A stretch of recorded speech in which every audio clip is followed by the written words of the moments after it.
Evo, pri kraju smo ove šetnice. Hotel Lavica se već vidi.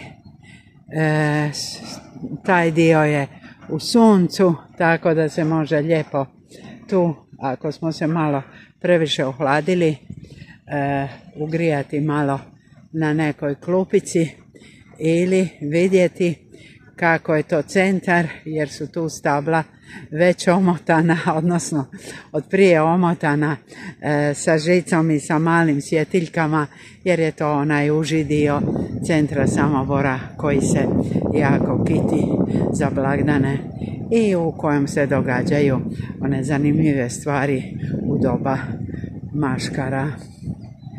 Evo, sad vidite za par minuta od bazena do najužeg centra na suncu nakon finog prolaska zapravo kroz šumu.